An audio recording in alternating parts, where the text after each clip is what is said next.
bon, mon micro? Oui. Voilà, bonjour à tous. Merci Florina pour l'organisation de cette rencontre. Merci également à Céline, à Muriel, à Aurore, à Jean-Marc, enfin tous les organisateurs. Je sais que c'est un gros boulot et j'apprécie beaucoup. Voilà, et surtout ça donne une belle visibilité au travail français à l'international. Ça, c'est très sympa. Donc là, aujourd'hui, je m'adresse à vous avec ma casquette de présidente de la Société savante d'homéopathie. Alors, pourquoi une société savante pour l'homéopathie? Une société savante, ça n'est pas un syndicat, ce n'est pas une école, ce n'est pas un centre de recherche, c'est autre chose. En fait, elle garantit l'expertise scientifique d'une modalité thérapeutique. Toutes les autres spécialités ont leur société savante. Il était important que l'homéopathie en ait une. Sa fonction, s'il fallait la décrire rapidement, elle valorise la recherche et elle valorise la rigueur de l'enseignement de l'homéopathie. Et je veux dire, les remous qu'on a traversés récemment ont montré qu'en fait, on avait vraiment une fonction et un rôle à jouer. Donc, en fait, depuis, elle a 20 ans. Elle a fêté ses 20 ans à la fin de 2024. Donc, moi, je suis la 5e ou la 6e présidente. Voilà. Elle a été créée à l'initiative du syndicat, des fédérations d'enseignement au départ. Et depuis sa création, elle a accompagné l'enseignement et la recherche en homéopathie en France et au-delà. C'est-à-dire que la Société savante, à l'initiative au départ de Yves Maillet et de Patricia Leroux, a créé le programme commun d'enseignement. Donc vous savez que la France a été longtemps déchirée entre des querelles intestines entre pluralistes et unicistes, enseignement de l'unicisme, enseignement du pluraliste, et on a, je pense, réussi, grâce à Patricia, à Yves et à toutes les équipes de la Société savante et des écoles en France, à enterrer cette querelle et à créer un programme qui respecte les différentes modes d'études et les différents modes de travail en France. Et d'ailleurs, ce canevas a servi de base à l'élaboration de la norme européenne qui a été créée en 2019. Là sur la photo, je vous ai présenté un colloque qui a été organisé grâce à Daniel Simeka et Dominique Hérault en 2019 à l'Assemblée nationale en présence du professeur Montagnier. Vous voyez qu'il y a Bernard Poitvin et moi-même, nous représentions la Société savante. Et on a également été représentés auprès de la Haute Autorité de Santé lorsqu'il y a eu la polémique au sujet des remboursements.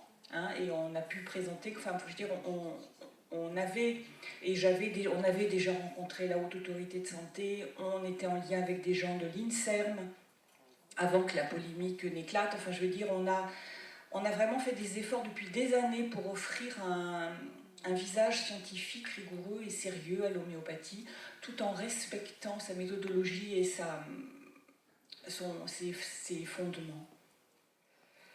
Voilà. Mais finalement, vous savez que la crise du déremboursement qu'on a traversée, elle a eu beaucoup d'effets négatifs. Je ne reviendrai pas là-dessus, ne serait-ce que le déremboursement du médicament qui a eu vraiment un effet domino sur l'enseignement, sur les fréquentations de nos cabinets, sur l'implication des collègues, ça a été une horrible tempête. Mais elle n'a pas eu que des effets négatifs, parce qu'elle a aussi attiré l'attention de scientifiques curieux de comprendre les enjeux de ce conflit qui nous opposait au Fake Med, cet horrible collectif s'appelant No Fake Med, que tout le monde appelle Fake Med, bien nommé, qui nous a attaqués d'une façon absolument agressive. En fait, les médecins conventionnels n'ont pas tellement moufté. Mais à l'extérieur, il y a quand même beaucoup de gens qui se sont dit « mais qu'est-ce qui se passe ?» C'est complètement disproportionné. C'est complètement disproportionné la violence des attaques au regard de la popularité dont vous jouissez et au regard de vos résultats thérapeutiques et au regard du fait qu'il n'y a aucune plainte. Hein, il n'y a aucune plainte. Donc, on a en particulier, la Société savante, été contactée par des sociologues et en particulier une équipe de sociologues qui dépendait de l'Université de Bourgogne-Franche-Comté et qui a fait toute une étude sur l'homéopathie. Ils appellent les désaccords entre scientifiques, disagreement between scientists. Et donc ils ont ils ont fait une étude dans laquelle ils ont impliqué donc, des médecins conventionnels et des médecins alternatifs, des médecins qui soutenaient l'homéopathie et d'autres qui ne le soutenaient pas, mais également des patients, également des étudiants en santé. Et ils nous ont impliqués en tant que société savante, si bien que j'ai pu suivre tous les développements de l'étude. Et si je devais résumer l'idée forte qui est sortie de ce travail sociologique, c'est qu'en fait, il y a deux paradigmes qui s'opposent dans le monde scientifique et dans l'imaginaire, dans l'image des gens que les gens ont de leur santé et de la science. C'est le paradigme moderne. Le paradigme moderne, c'est la pensée matérialiste, logique, statistique, qui est vraiment celle qui fonde la pensée de la médecine conventionnelle, et non seulement elle fonde sa pensée, mais elle fonde son pouvoir, et elle fonde son action. Et de l'autre côté, il y a le paradigme post-moderne, qui accueille d'abord l'inexpliqué, qui accueille le fait qu'il y a des choses qu'on ne comprend pas mais qui existent, et que ce n'est pas parce qu'on ne les comprend pas qu'elles n'existent pas, qui accueille le fait qu'en fait nous sommes, c'est la pensée holistique, on est un seul morceau, notre âme, notre corps, l'environnement dans lequel nous bougeons, tout ça forme un tout, et c'est ce tout que la science doit aborder. Et en fait, ce qui se passe, c'est que la société dans son ensemble, elle adhère à ce mode de pensée postmoderne, et les patients, ils attendent que l'on aborde leur santé de cette façon-là. Et en fait, ça explique le fait que les homéopathes sont complètement en lien, ils sont complètement accordés aux attentes des gens. Et c'est pour cette raison que malgré tous les dénigrements, toutes les attaques qu'on a pu subir, on raisonne comme les gens raisonnent, et donc c'est la raison pour laquelle ils nous suivent. Donc voilà, ça c'est Emanuela Di Scala, donc c'est une maître de conférence à l'université de Bourgogne, qui nous a contactés en nous demandant de porter notre voix de communauté homéopathique et de faire valoir notre point de vue, si bien qu'on a pu participer à toutes les étapes de la réflexion. Et j'ai même été, j'ai eu mon mot à dire dans la publication du livre. J'ai également eu mon mot à dire dans une petite vidéo qui a été mise en ligne. Alors, ils ont également donné la parole aux fake med. Ils sont neutres. Ils ne sont pas particulièrement supporters de l'homéopathie. C'est ça qui est intéressant. Ça leur donne un point de vue complètement neutre, mais très intéressant. Et cette étude, elle continue. Et donc, il y a un nouveau développement. Le projet sociologique s'est poursuivi et nous en sommes toujours partie prenante. Il y a une étude qui s'appelle IRIA, qui étudie le concept d'auto-guérison dans le but de favoriser la conciliation entre les différentes parties prenantes de la controverse sur l'homéopathie. Et donc, dans le comité scientifique de cette étude IRIA, donc j'en fais partie, il y a également Alexander Tournier et des représentants de la médecine intégrative, mais en particulier, on a obtenu que le docteur Philippe Marchak, qui est un des vice-présidents de la Société savante et qui a la double casquette d'être médecin homéopathe et philosophe. Il a une formation philosophie. Et donc là, il est très présent et il intervient à chaque étape de réflexion. Parce que c'est vrai que tous ces braves gens qui sont soi-disant neutres et qui veulent porter le concept d'auto-guérison, ils ont une très forte tendance à faire un parallèle très rapide entre auto-guérison et placebo, auto-guérison et auto-suggestion. Et il psychologise tout à outrance. Et donc Philippe, il a des arguments très forts pour les recadrer à chaque fois. Et c'est vraiment important parce que si on n'était pas là, le projet il continuerait d'avancer et à notre détriment. Donc il y a également un groupe de recherche qualitative appliquée à la médecine. Alors vous savez que la recherche qualitative, elle existe depuis de nombreuses années dans le champ des sciences humaines, que ce soit l'anthropologie, la psychologie ou la sociologie. Elle a des méthodes qui sont ce qu'on appelle souvent des interviews semi-structurées, semi-dirigées, qui collent très bien avec l'évaluation qu'on pourrait faire de l'homéopathie. Mais en fait, si cette recherche qualitative, elle a acquis ses lettres de noblesse, même au niveau des institutions pour les sciences humaines, en médecine, elle en est vraiment à ses balbutiements. Et donc ce groupe de recherche a étudié une méthode pour appliquer la recherche qualitative à la médecine. Et ce groupe s'est rapproché des homéopathes.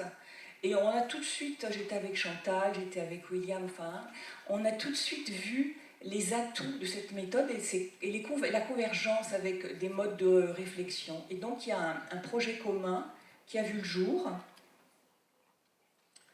Donc un projet qui s'appelle Homéopro. Donc en plus, on a eu le soutien des entreprises du médicament homéopathique. Ça aussi, c'est un des effets positifs de la controverse de 2018-2019, c'est qu'on est vraiment, on travaille la main dans la main. Et il y a vraiment une relation de confiance et de coopération qui nous a été très bénéfique. Et quand les gens de chez Boiron, de chez Velleda, ont vu qu'on accrochait et qu'on disait cette méthode-là, elle est intéressante, ils ont dit vous avez accroché, on va vous soutenir. Et on a vraiment tous travaillé ensemble. Ça, c'est formidable. Ça, c'est une énergie très positive qui nous porte. Et donc, cette étude Homéopro, qui avait donc vu le jour avec le soutien des entreprises du médicament homéopathique, s'est chargée en fait de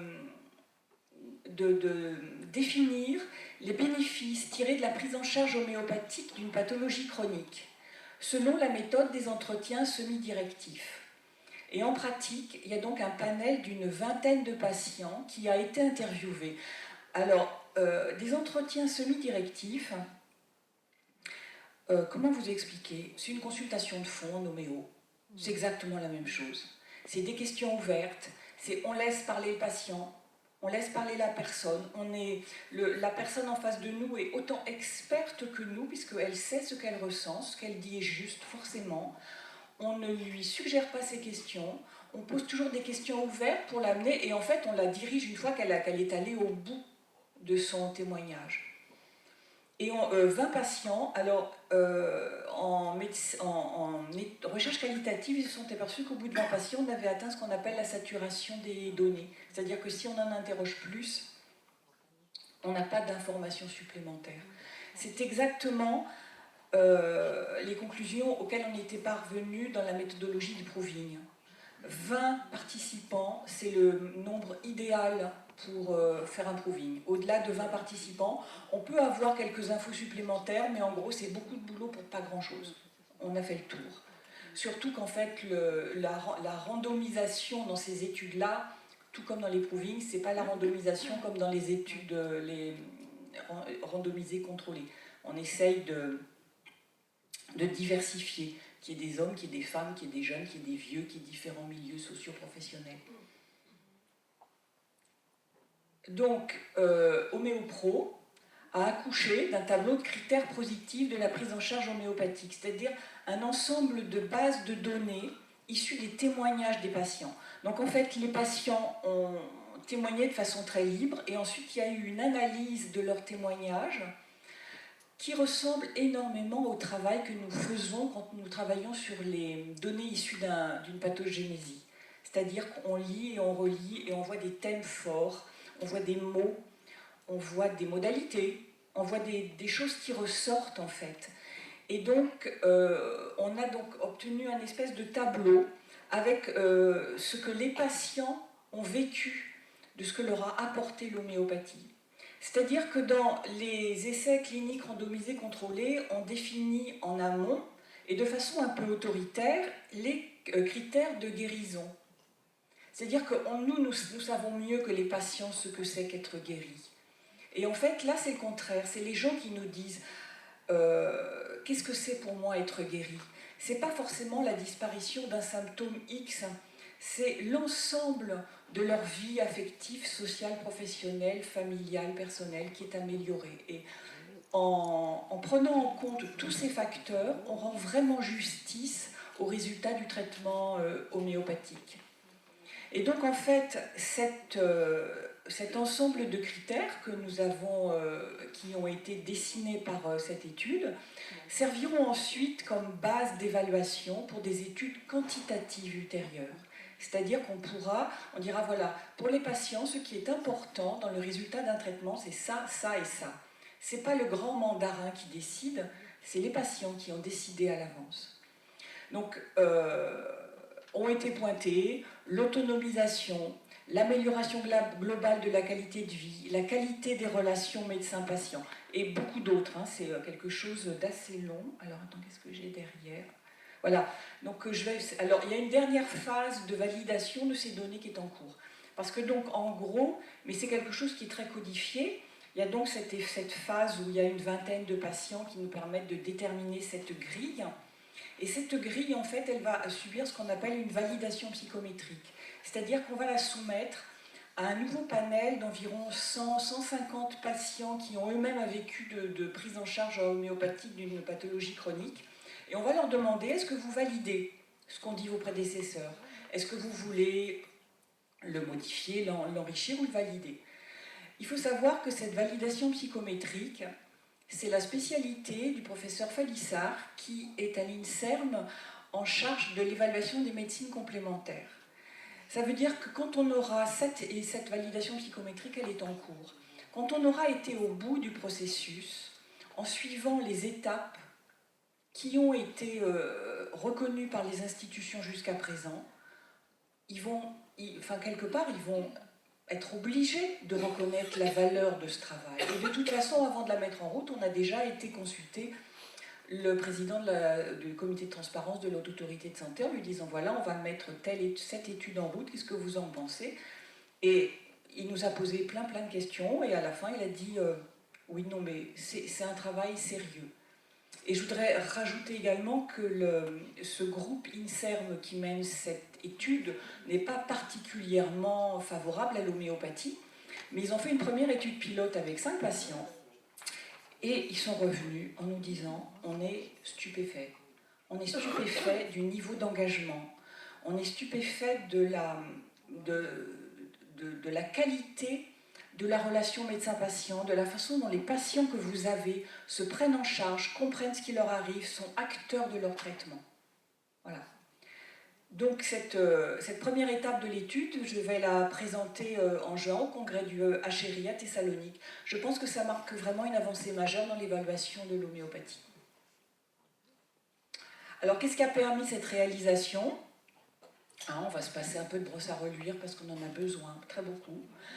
D'abord, notre ouverture vers d'autres groupes de chercheurs, c'est-à-dire qu'on est un petit peu sorti, soit parce que souvent on se poupoune en étant entre nous, c'est sympa, on s'aime, on se comprend, on parle le même langage, donc c'est agréable.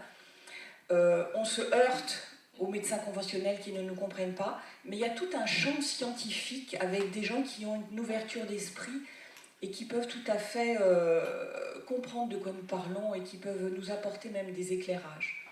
Donc ça nous a appris à communiquer sur nos modes de réflexion. Ça nous a appris aussi à collaborer entre nous, tous les acteurs du monde de l'homéopathie. Et ça, c'était vraiment une richesse. Et puis ça nous a permis une prise de recul sur nos méthodes de travail. Se poser en question, se remettre en question, c'est utile aussi. Donc, quels sont les prochains défis pour l'homéopathie ? Je vais aller vite parce que ça a déjà été abordé. C'est l'irruption des non-médecins, non-prescripteurs dans les formations en homéopathie, qui sont quand même, hélas, souvent une réponse à la diminution des étudiants dans une école. Et donc ça pose la question de nos prérogatives et des prérequis indispensables. Et ça, c'est une question que la société savante doit se poser, en fait, à laquelle on doit participer, on doit réfléchir. Et puis, il y a, à mon avis, un des gros challenges, c'est le dénigrement à notre rencontre auprès des étudiants en médecine. C'est juste épouvantable. Il y a une étude qui a été faite auprès de jeunes étudiants. Il y avait des infirmières et des étudiants en médecine. La moitié, à peu près, au début des études, avait une attitude plutôt bienveillante et favorable à l'égard de l'homéopathie. À la fin des études, chez les infirmières, ça n'avait pas bougé. Chez les étudiants en médecine, c'était complètement effondré. Ça veut dire qu'ils ont été, mais on leur a lavé le cerveau contre nous. Donc ça, c'est quand même quelque chose à laquelle on doit réfléchir. Je ne sais pas ce qu'on peut faire, mais enfin, on doit y penser. Et ceux qui avaient été soignés par homéo, c'est les seuls. C'est les seuls qu'on voit dans nos écoles d'homéopathie, c'est ceux qui l'ont expérimenté sur eux, dans leur chair, mais les autres, c'est pas possible, quoi. il y a quelques heures, sur 8 ans d'études, il y a quelques heures d'introduction aux médecines alternatives, et en fait, d'introduction, c'est du dénigrement. Donc, voilà, je prêche pour ma paroisse. Une société savante, c'est important pour assumer la valeur scientifique de notre pratique, affirmer notre méthodologie et ses fondements, et se poser en partenaire légitime avec les interlocuteurs scientifiques et institutionnels. Et en conclusion, je dirais que nous devons être fiers de notre pratique, nous devons être fiers de notre expérience, nous devons être fiers de nos choix, parce que ce sont des choix rebelles et courageux.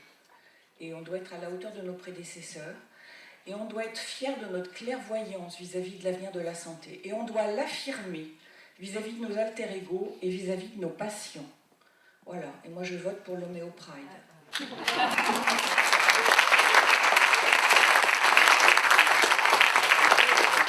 beaucoup, Hélène. On va ouvrir le vote à la fin de la séance. Et maintenant, je